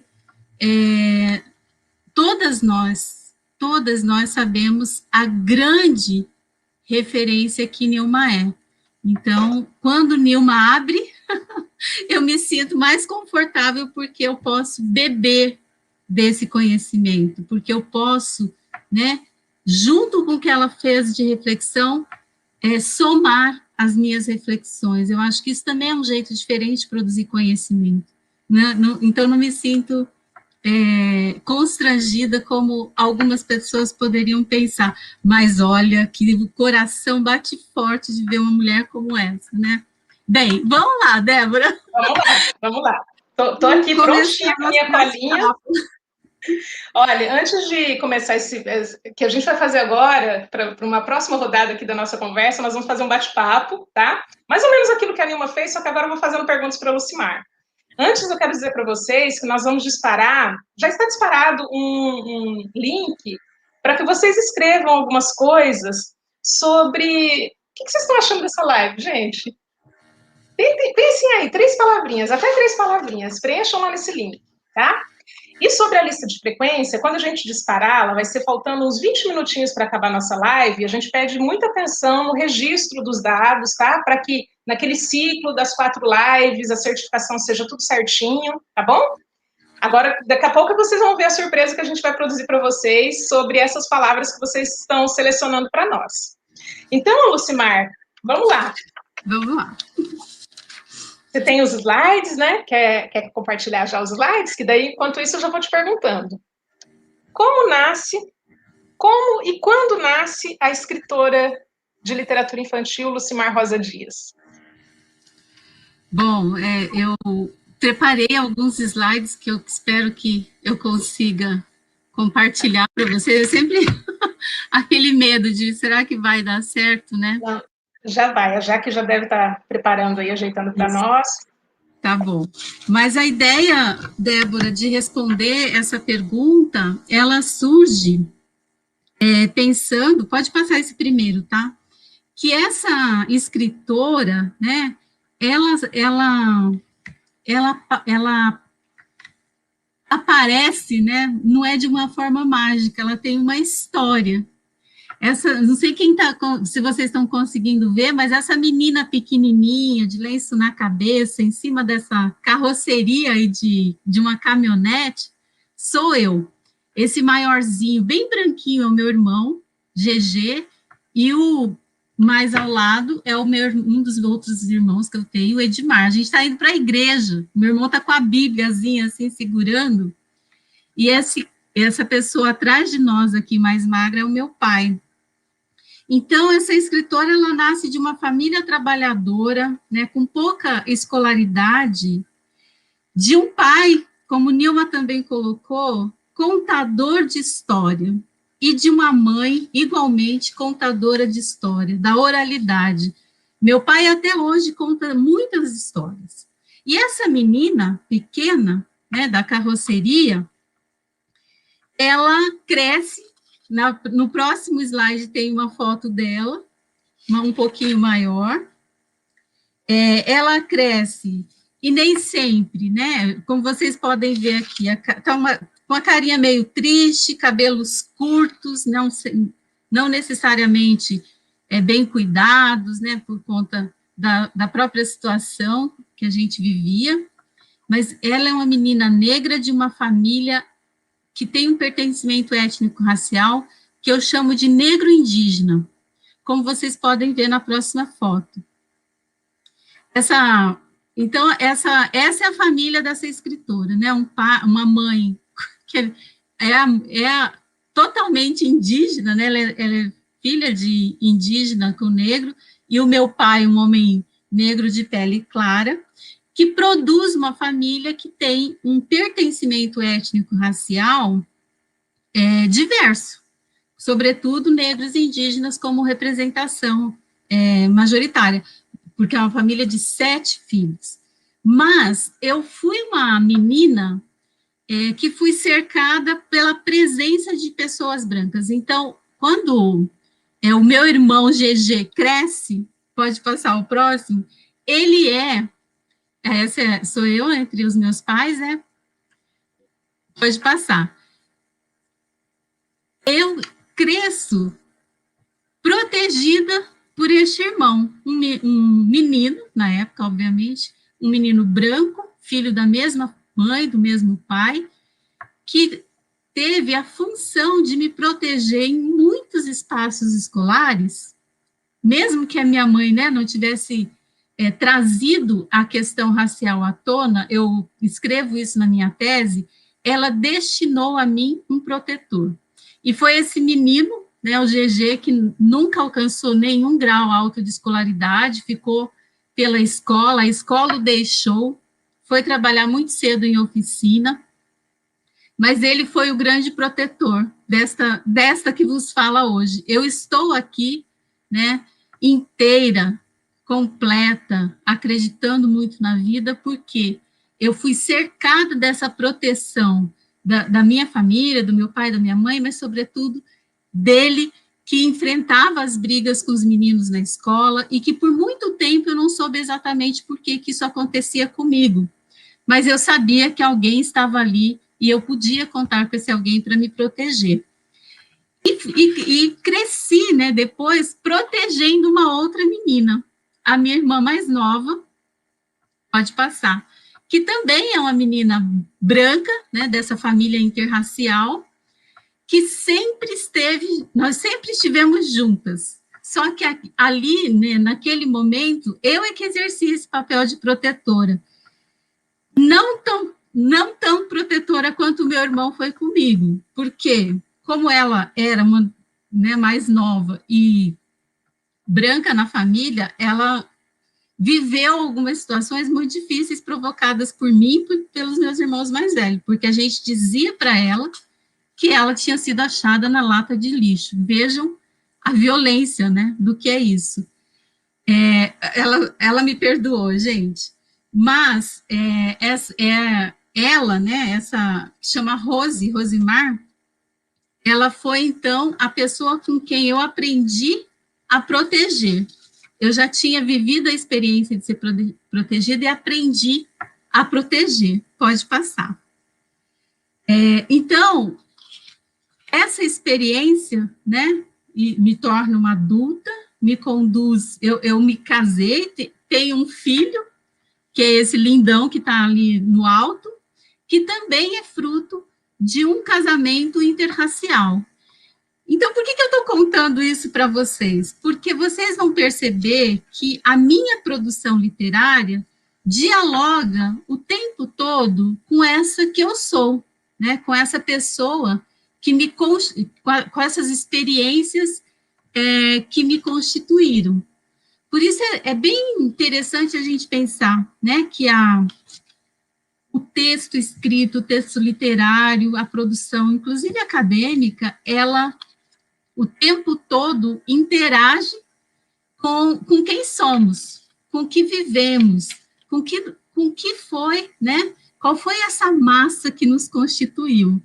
Então, essa escritora nasce nesse contexto, nasce dessas interações, dessas relações, dessas vivências que foram produzidas. Mas, sobretudo, Débora, ela nasce de uma outra certeza também, que quem me deu foi meu pai. Pode passar. Ele, uma vez, eu estava me formando, né, como professora já no curso de pedagogia, e a gente fez uma brincadeira na minha casa com as colegas de pedagogia, que era para inventar um presente. E quem me tirou, um amigo oculto meio maluco que a gente promoveu, foi o meu pai. E o meu pai me deu, gente, um presente que eu guardo até hoje, que foi, para mim, um dos presentes mais importantes que ele me deu na vida. Ele me deu um barquinho de papel, que eu trouxe aqui a imagem, que diz assim: a você, Lucimar, que está atravessando pelo mar da sua juventude, eu, sendo seu pai, ofereço a você este barco, que, apesar de simbólico, ajude a você neste grande mar da vida. Atravessar a tempestade do dia a dia são os desejos de seu pai no decorrer deste ano de 1988. Muitos de vocês nem tinham nascido. Olha que poesia, né? Olha que potência esse mecânico, né? Meu pai, na verdade, não é mecânico, é latoeiro, produziu num simples barco de papel. Esse barco eu trago até hoje porque ele me diz o seguinte: eu posso, né, atravessar este mar, atravessar essas tempestades que nós vivenciamos. E como é que eu decidi atravessar isso? Estudando. Essa foi a forma que eu escolhi para atravessar. Eu sou a primeira pessoa formada em nível superior da minha família. E essa história, né, essas histórias que meu pai conta, e essa história que sintetizada neste barco, que cria um imaginário, que possibilita, né, pensar a partir de uma potência. Para mim, é uma história incrível, não só de amor, mas uma história incrível que produz esse imaginário, essa possibilidade. Então, eu acho que a escritora, ela não surge quando o livro, cada um, né, é escrito, mas ela surge nesse diálogo intenso que foi e que é a vida. E que, em algum momento, a gente... no meu caso, né, em um dado momento eu falei, não, eu acho que eu posso escrever um livro, porque, como a Nilma também colocou, a ideia de quem escreve, né, ela sempre foi construída para nós como só escrevem os grandes, só escrevem, né, os ricos, só escrevem os brancos, porque a gente pouco teve, eu não tive contato com literatura de autoria negra quando era criança. Então, essa possibilidade, né, de pensar que eu posso atravessar esse mar, obviamente meu pai não estava pensando que eu seria uma escritora, mas essa ideia, ela é uma ideia que me potencializa como escritora, que me possibilita, né, pensar em ser escritora. Então, essa escritora nasce assim, nasce dessa potência, dessa ideia, né, dessa possibilidade de atravessar as tempestades, porque eu tenho um barco. E esse barco é um livro já, né, Lucimar? Eu já estou vendo. Olha, eu nunca tinha pensado. Gente, então hoje eu estou dando altas ideias e olha, estamos colhendo frutos maravilhosos. Todo mundo vai ser beneficiado. Vamos ser beneficiados, todo o Brasil, com mais um livro de literatura infantil. Esse barco é a coisa mais linda do mundo. É lindo, nossa, né? Nossa.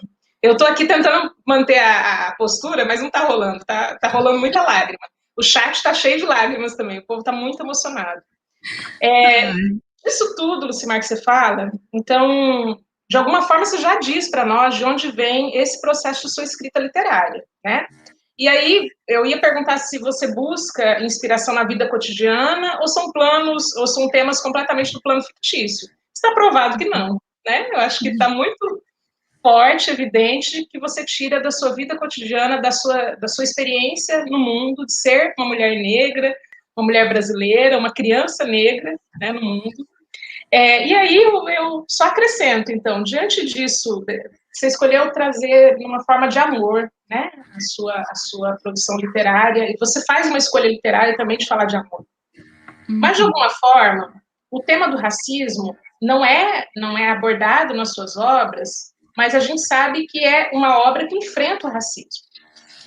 Então, você chega a pensar, quando você vai produzir essa literatura, você chega a pensar no impacto para as crianças, né, os exemplos que a Nilma deu, da angústia como professora, de não se identificar com as obras que eram oferecidas para as crianças que ela era professora.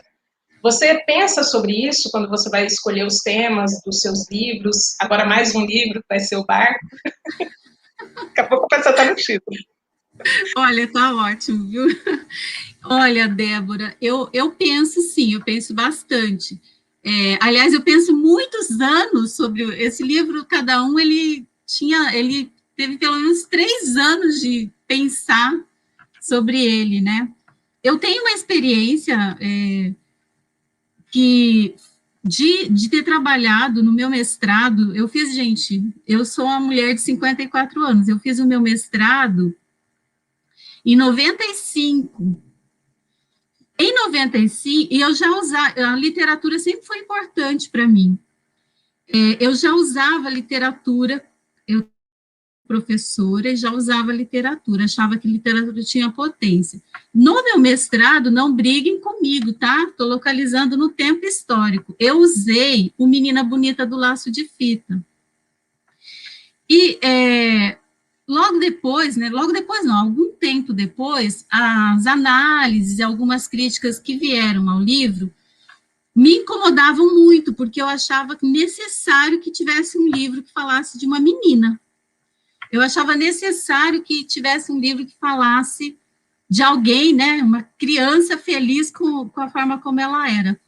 Então, eu falei, poxa, acho que eu vou me arriscar a escrever, vou, né, me aventurar.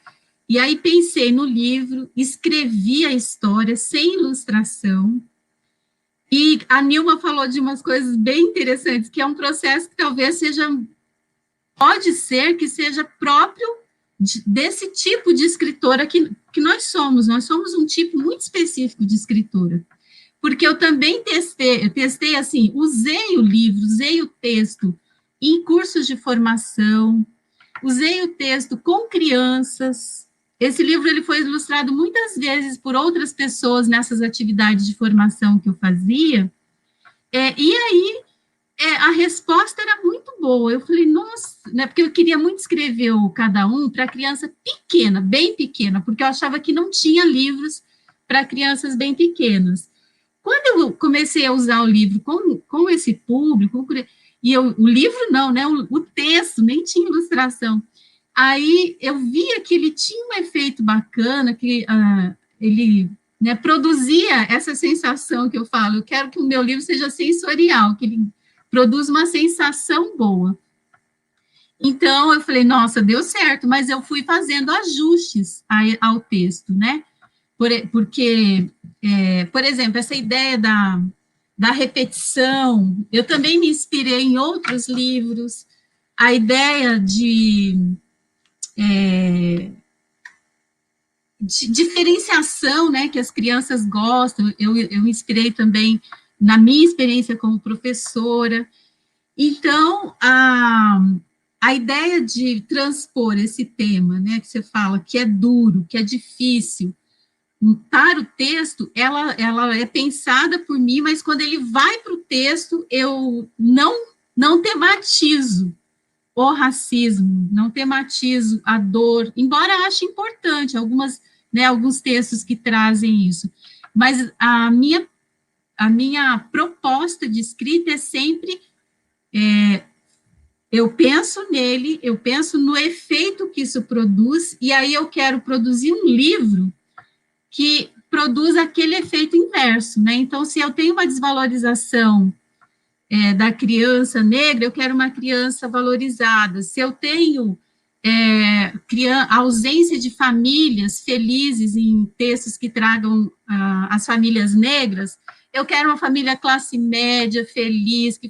Então, eu tento trazer para o texto uma mensagem, uma linguagem que não toque na questão da dor, mas que possibilite, né, a Kilson fala da cura, eu quando escrevi não tinha pensado nessa ideia da cura, mas tinha pensado muito nessa ideia que eu coloquei para vocês, eu sei que alguém me protege, né, me protege pelo que eu sou, me protege pelo cuidado que tem, então, vocês percebam, nos meus 2 livros, essa ideia do cuidado, da proteção está presente.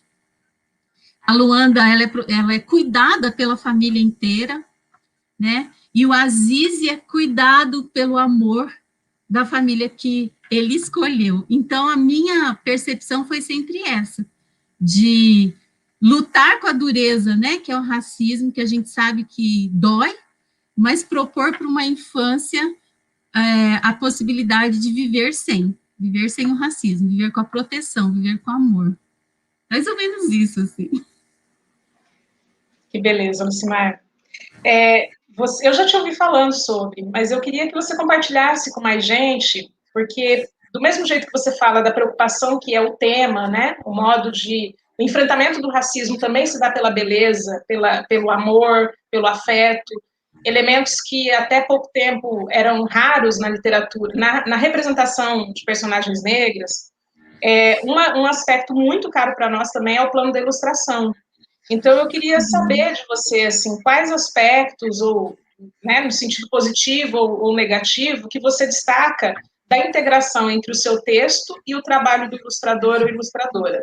E aí, aproveito para te perguntar, você quer que continue com as imagens, o barco ali? Já tem até a sugestão de nome. É verdade. Não, pode passar o próximo, eu até esqueci, fiquei entusiasmada aqui com as perguntas, né, quando você fala...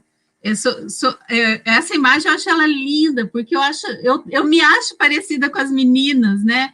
E a Luanda também. Então, quando a gente se inspira para escrever, eu sempre penso nessas crianças que vão receber, né? Nessa possibilidade das crianças se reconhecerem mesmo, né? Se reconhecerem como parte dessa alegria, como parte desse afeto, como sujeitos, né? Eu sou sujeito desse afeto. Então, essa imagem eu adoro. Foi logo que eu cheguei em Curitiba, numa das primeiras atividades que eu realizei. Sobre a ilustração, acho que até dá para pegar um gancho, né? Porque muitas pessoas, crianças e adultos, perguntam quando olham para o Luanda se sou eu. Eu adoro quando essa pergunta vem, porque ela dá conta do que eu imagino que seja importante numa ilustração, que é uma conjunção, né, um diálogo que se estabelece entre quem escreve o texto e quem produz a ilustração, porque são 2 histórias que acontecem, na minha perspectiva, né? Não é uma única história que tem um livro, o livro tem 2 histórias, uma história que é a história do texto, e uma história que é a história da ilustração. Então, para que isso dê certo, essa relação, esse diálogo, ele tem que ser um diálogo, né? Já aconteceu comigo, no caso da Luanda, de ser um monólogo, e em outros casos de ser uma discussão, porque a primeira proposta da ilustração não dialogava, nós não nos encontrávamos, porque eu estava pensando numa menina linda, numa menina feliz, né, numa menina que gostava da vida, e o texto, e a ilustração que veio era uma menina estranha, que não você olhava para ela, não tinha energia, essa energia que eu queria na Luanda. Então, foi uma discussão. Aí, a segunda proposta foi, eu diria, quase uma discussão, quase um diálogo. Ela estava mais ou menos o que eu queria, o que eu imaginava, né, quando eu escrevi o texto. E aí nós conseguimos, numa conversa bem bacana com o editor, uma terceira versão, que foi o da lavanderia. Quando chegou o que eles chamam de boneco do texto, do livro, nossa, eu vi, eu falei, Luanda, você nasceu, você está aqui, é essa que eu desejei, né? Então, foi um encontro, foi um diálogo muito potente. A Nilma falou que ela também não conversou pessoalmente com os ilustradores, né, dela. E eu também não. Quando o texto veio na terceira vez da Sandra, eu nunca tinha falado com ela. Eu me encontrei com ela depois, muitos anos depois. Mas é muito importante, eu acho isso, essa conexão que o ilustrador, a ilustradora, produz quando ela encontra esse texto. E, às vezes, ela não rola, né? Porque a pessoa que pega o texto de um personagem negro e carrega em si, porque quando eu escrevo, como eu mostrei, eu carrego em mim, né, muito do que eu sou, e o ilustrador, a ilustradora também. Se a pessoa não vê beleza, né, numa pessoa negra, ela não vai conseguir ilustrar um texto com uma criança, ou um personagem, seja adulto, seja criança, bonito negro. E às vezes acontece isso, a gente vê ótimos textos com ilustrações que não são legais, porque esse encontro, né, esse diálogo não rolou, não aconteceu. Então, é maravilhoso quando acontece, mas é pavoroso quando não acontece, porque você olha para o seu texto, olha para aquela ilustração e fala, não tem um encontro aqui, isso não é. Aí você não se sente parte daquele livro, né? Você não se sente conectada com o livro. Aí, e eu vivi essa relação. Então, assim, o primeiro eu falei, pode jogar fora, nem precisa publicar, que eu não vou fazer questão desse livro, que ele não é o que eu, né, não é o que eu, não está conectado comigo.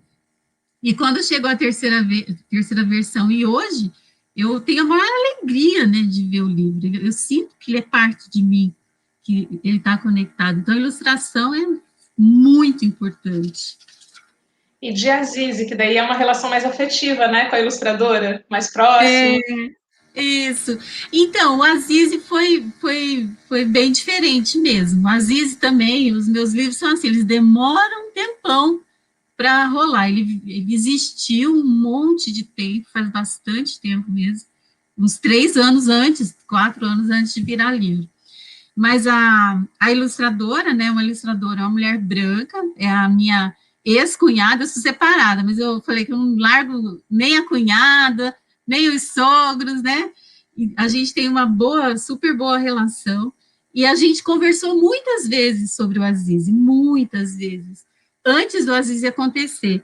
E eu estou vendo aqui na live, tem a madrinha do Azize. Vocês sabem que a Valdete Tristão, que também é autora de livro, publicou um livro agora recentemente lindíssimo, né? Ela é a madrinha do Azize, porque o Azize já existia. No dia que ela lançou o livro dela, do Orixás para Crianças, eu falei para ela, olha, gente, o que é a sororidade negra, né? Falei, Val, será que eu posso conversar com o seu editor? Será que consegue editar para mim o Azize? Ela falou, claro, Lu, conversa. E aí eu fui lá conversar com o editor, e ele falou, manda para eu ver, né? Eles sempre fazem assim. e ele recebeu. Aí, quando ele recebe, ele fala, eu não trabalho bem com essa linha aqui, mas vamos fazer, eu gostei do livro. Aí eu falei para Ana, o Azize, faz o Azize. Aí ela não tinha ilustrado, a gente só tinha conversado. Quando ela mandou o Azize para mim, né, o desenho, era o Azize que eu sonhei. Assim, então, a gente tinha uma conexão muito grande, e aí o livro, a ilustração, no caso do Azize, ela atende... né, atendeu de primeira, assim, a gente já tinha trocado muitas impressões, conversas, e ele atendeu, então, de primeira essa imagem, né, do Azize. E ele também teve contribuição, literatura, ele tem duas madrinhas, né, a editora, que a Val editou, e também a literatura que ajudou a pensar algumas coisas no texto. Então, eu sou muito grata às pessoas, e acho que isso também, como a Nilma falou, não é, a produção nunca é solitária, nunca é individual, né? Ela é produzida também nas conversas, na interação com outras pessoas. Então, eu acho que também, não sei se é um jeito próprio nosso de produzir, das mulheres pretas e tal, mas ele é uma produção que é dialogada, que é construída também nesse coletivo. Sou eu que assino, eu sou autora, mas eu não estou, né, ela não existe sem outras pessoas, não existe sozinha. Isso é muito legal. Sim, é meio um processo de aquilombamento, acho que pela própria história nossa, de a gente sempre andar junta, né, a gente sempre anda em grupo, nós mulheres negras, então a gente acaba buscando redes de apoio, e o Literatura faz com muito prazer aquela análise, que eles nem sabiam na época que era, né, quem era a autora, depois tiveram a grata surpresa. Estamos indo para a reta final, aqui tem algumas questões, e o chat está bombando, né, as meninas... Não sei se você tem mais fotos, Lucimar, para dar tempo para ir mostrando. Pode passar. Uhum. Eu já vou fazer outra pergunta, então. O que você considera imprescindível em um texto literário infantil com a temática da cultura africana e afro-brasileira? Falando de a gente falando de aquilombamento, essa foto já mostra um pouco isso, né?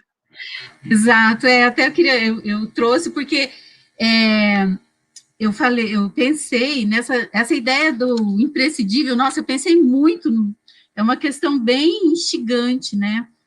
E eu fiquei pensando, sabe o que eu acho imprescindível na literatura de temática africana e afro-brasileira? Que ela seja plural, que ela possibilite múltiplas formas de ser, sabe, de identidade, de conhecimento, porque às vezes a gente produz o livro, né, o temático, e fala, olha, a importância da criança negra para se reconhecer, mas ele também tem uma importância que é do outro olhar para, né, das crianças brancas, dos adultos brancos que leem um livro de temática africana, também olhar para estes sujeitos, né, ali representados, de forma múltipla. Eu pensei assim, para mim é imprescindível que a literatura ela seja muito ampla, que ela apresente múltiplas possibilidades de ser e estar no mundo como pessoa, personagem, né? Estou falando pessoas aqui como personagem negro, e que esses personagens eles tragam, né? De forma assim humana, né? Porque qual é a ruptura que a gente tem com a produção da literatura que trazia personagens negros? A desumanização. Então, para mim é imprescindível que esses personagens se humanizem, eles podem ser maus, eles podem ser, né, fazer coisas erradas, como humanos, mas a representação, a estética, ela tem de garantir essa humanidade nos personagens, e que apresente essa multiplicidade, porque eu tenho pensado um pouco, Débora, que a gente pode correr o risco de cair numa monorrepresentação. Ser negro é assim. Então, ser negro é gostar disso, ser negro é ter esse tipo de roupa, ser negro, entende? A gente está com eu acho que a gente tem uma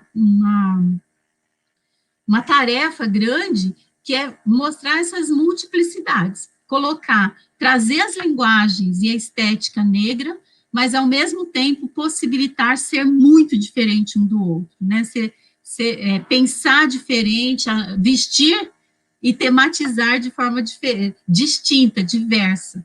Isso eu acho que é um desafio, porque nós ainda precisamos trazer muito do que nos foi roubado, né, como estética, como compreensão de ser negro, mas, ao mesmo tempo, a gente tem que colocar as múltiplas possibilidades de ser.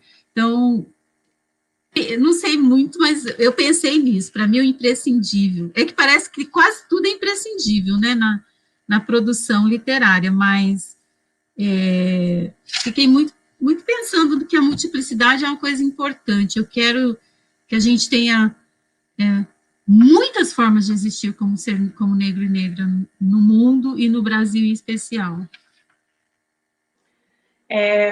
Eu tenho, né, outra pergunta, mas antes eu quero dar alguns recados. Primeiro, mandar beijos, né? Beijos para algumas pessoas. A professora Aparecida de Jesus Ferreira, que é, inclusive, a nossa supervisora, a supervisora do projeto que a gente tem hoje com o CERT. Então, e ela esteve na primeira live conosco, ela inaugurou esse ciclo de lives. Então, um beijo, professora Aparecida.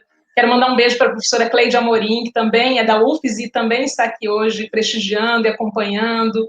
É uma parceira para longa vida e para longa data.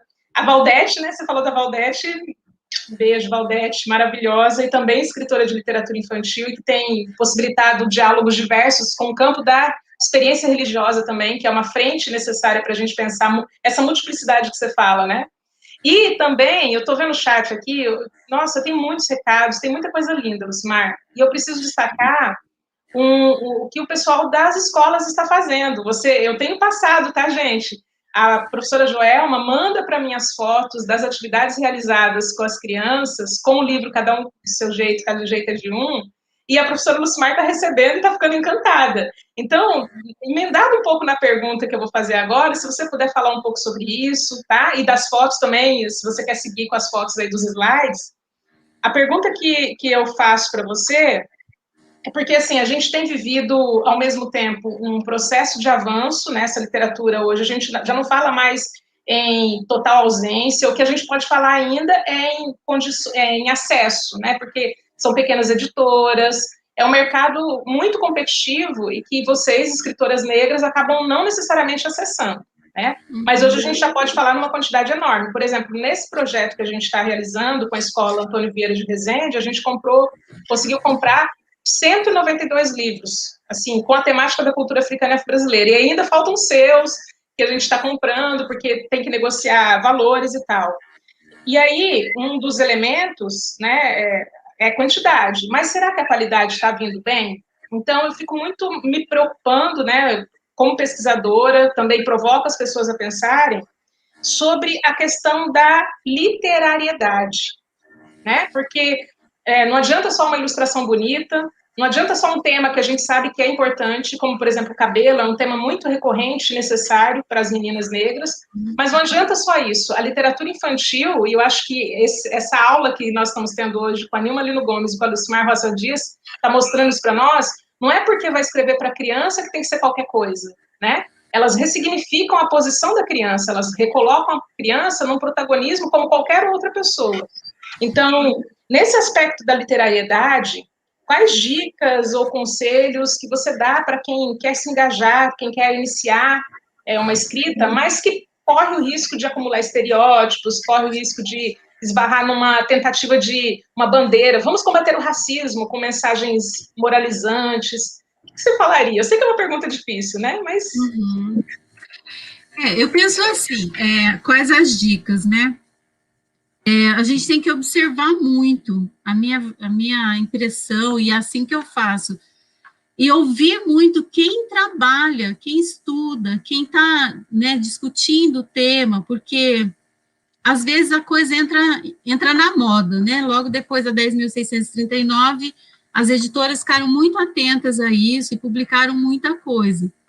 Então, e as editoras fazem isso, como a própria professora Nilma falou, as editoras encomendam coisas, nem sempre encomendam para quem deveria, né?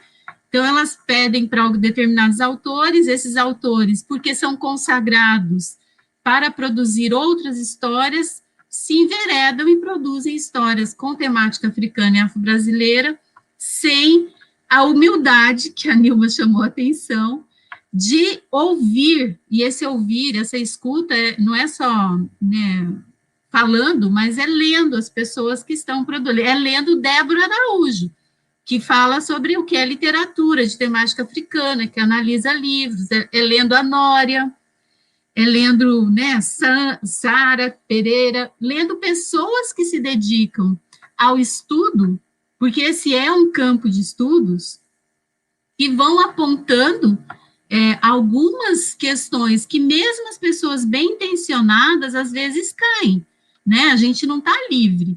E, então, eu acho que o primeiro conselho é esse: se você quer escrever nessa área, você deve ler quem produz sobre isso, deve ler o que o Grupo Literatura produz, porque a partir dessas reflexões, né, nós somos cientistas, né, Débora? Nós acreditamos na ciência, e a ciência produz vacina, mas a ciência também produz análise literária, também produz livro, para que a gente saiba quais são os problemas que estão postos. Eu acho que é esse. O outro, o livro Luanda é muito inspirado no meu filho, né? Meu filho é uma inspiração para mim sempre. Hoje ele tem 19 anos, mas ele continua me inspirando. E o Luanda é inspirado nele, na infância, na criança, mas a escrita é pensada também a partir do que é a infância, né? Eu estou lembrando da pergunta que foi feita para a Nilma. Eu não consigo ser criança nesse momento, mas eu posso estar com crianças, eu posso, né,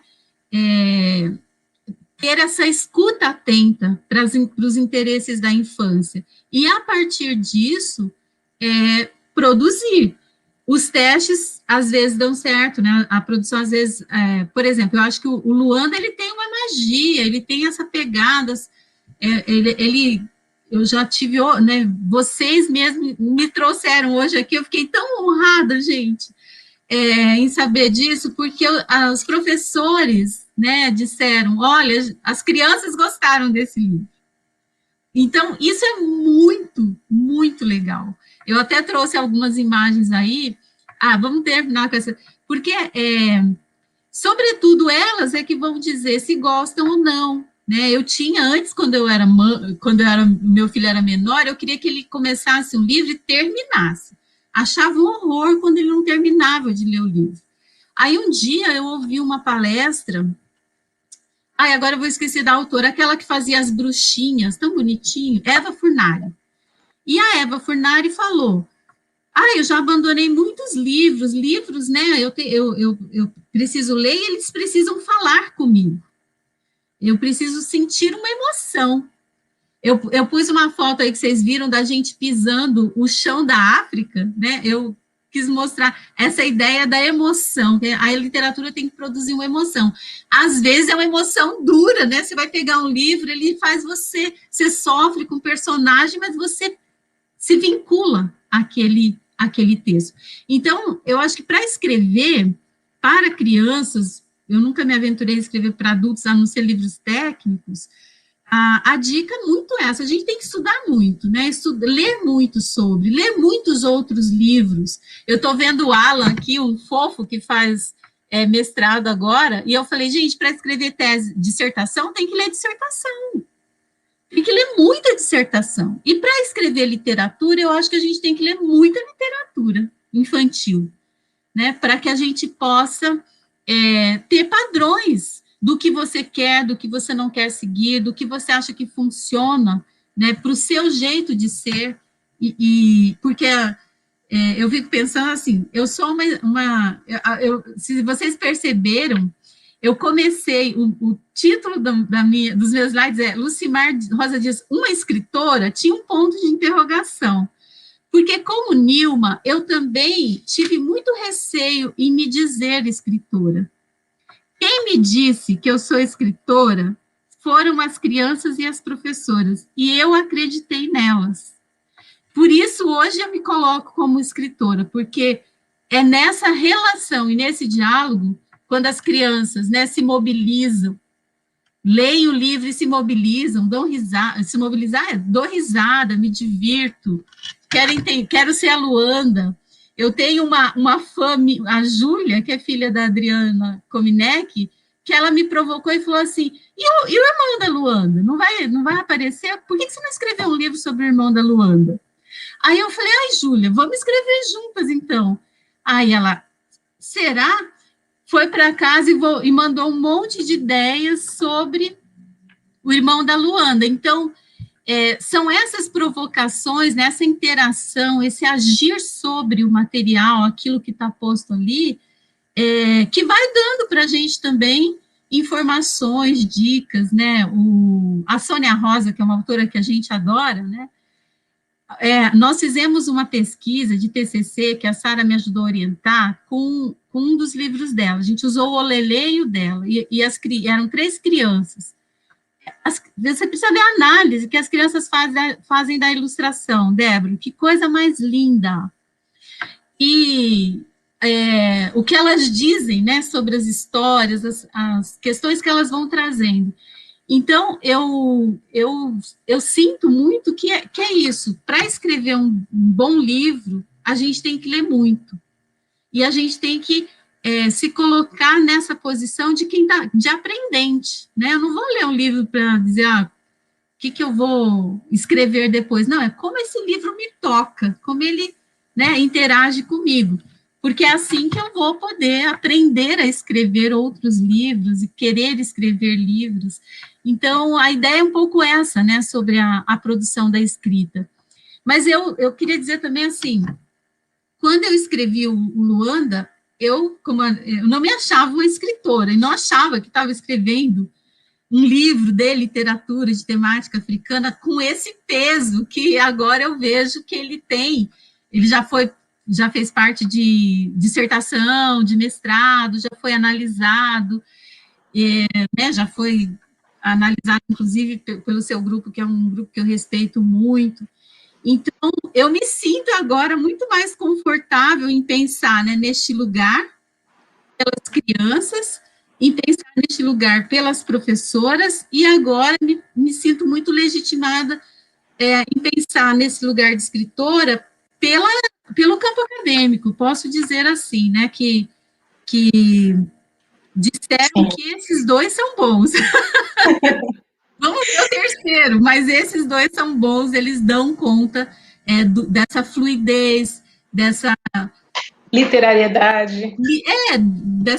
Da literariedade, de criar, eu acho que criar a conexão, né, criar o vínculo. De alguma forma, esse livro toca. Então, Sim. ele produz algo que é algo interessante, que a gente pode dizer que é literalidade, né? E aí, Lucimar, assim, eu queria muito ler todos os comentários que estão aqui, várias professoras que fizeram trabalhos. Eu viu Maria Zilma, um beijo para Maria Zilma, que é da Antônio Vieira, mas tem a Valesca também, das fotos que você recebeu. Quero mandar um beijo para a Sara, quero mandar um beijo para todo mundo, a Maria Nora, que está fazendo altos comentários aqui, análises também. Gente, se a gente sentar para escrever artigos agora, olha, vamos tirar muita coisa, gente. A CAPES vai ficar muito feliz com a gente, e a literatura infantil mais ainda. Para fechar, porque, né, nós temos, infelizmente, que fechar, eu queria ver se a Joelma quer passar para a gente a surpresa, né, que a gente preparou a partir dessa live, das falas de vocês duas. Elas foram organizando uma nuvem de palavras. Não, vou terminar com essa frase aí, não, Lucimar. Quer falar alguma coisa sobre isso? Você fez a pergunta antes. Pois é. Por tudo isso, acho que eu posso me dizer escritora, sim, senhor, para, né, brincadeirinha à parte, não está sendo gravada, mas a branquitude que nos perdoe, né? Nós também nos perdoe, né? Literatura. Que a gente está chegando. Eles querendo ou não, né, nós estamos chegando. Então, queria que a Joelma preparasse aí para a gente, para mostrar o impacto que foi essa live. Eu estou muito curiosa e ansiosa para ver tudo que as pessoas disseram, já que a gente não consegue ler e projetar todos os comentários, né? Eu quero ver quais foram as palavras mais marcantes que foram selecionadas aí para nós. E já vou também, né, com tom de despedida aqui, encerrando, né, nossa conversa. Nossa, deixa eu dar um olhar aqui bem aproximado, porque está bem pequenininho. Foi muita palavra. Mas ali eu estou vendo conhecimento. Vai dizendo aí também o que você viu, Lucimar. Potência. Aprendizado, potência, empoderamento. Empoderamento. Ai, não dá para aumentar mais não, que eu não... Eu acho Gratidão. Que vai ter que... Depois eu estou pensando num exercício de transcrição dessa live, porque como vai virar artigo, vai ser importante a gente ter esse registro escrito, né? E aí a gente consegue ver tudo isso, porque tem muita palavra. Ou seja, a multiplicidade também de vozes, né? A multiplicidade de percepções e de sensações que foram produzidas com as palavras, com a presença de vocês. Eu não sei, assim, acho que o povo das águas hoje entrou aqui, deu um show, eu só chorei, então, ora iê para vocês, Nilma e Lucimar, que vocês continuem tendo a proteção dos ancestrais, para que vocês continuem também produzindo, né, para nós, que nós nos alimentamos da poesia, da beleza que vocês nos dão. Então, vocês compartilham com a gente, né? Estou pegando também as palavras da Nilma, né? Que ela disse que compartilha, você também compartilha, né, Lucimar? E um beijo para todas as escolas, para todos os professores e professoras do Brasil todo. Quer falar algumas coisas, Lucimar, para a gente encerrar aqui? Não, só agradecer mesmo você, né, Débora, pelo convite e a secretaria por estar apoiando esse projeto, né? Nós que somos da universidade sabemos o quanto é difícil, às vezes, ter parceria com os municípios, então eu agradeço muito e agradeço demais quem enviou as fotinhas, vão mandando, porque eu sempre uso em outros momentos, em outras falas, porque elas dizem muito mais, né, do que às vezes a gente. Então, muito obrigada, e obrigada a todas as pessoas que estão nos assistindo até agora. Tem várias pessoas que assistem todas as atividades que eu faço, acho isso incrível. E agradecer ao Eriá, que me constitui também como professora, como escritora, como mulher. E eu agradeço a literatura, que também me constitui como professora, me mantém na UFES até hoje. Agradeço a todas as pessoas que estão... Gente, vocês são maravilhosos, cada comentário lindo, muito obrigada mesmo. E o recado está dado aí para vocês. Nossa próxima live será o dia 7 de julho, será a última live do nosso ciclo Agbar Orô, Poder da Palavra. Espero que vocês estejam com a gente novamente. Daqui a pouco vocês vão saber como é que está a programação, mas por enquanto, contemplem, assistam de novo, divulguem essa live de 1 hora, quase 2 horas aqui que a gente está fechando, de tanta aprendizagem que a gente teve hoje. Então, muito, muito, muito obrigada. Beijo para as orientandas da Lucimar, que estão aí também. Beijo para as minhas orientandas, orientando. E vamos lá para a próxima live. Força para nós, resistência, vacina para todos e todas e todos já. Tudo de bom.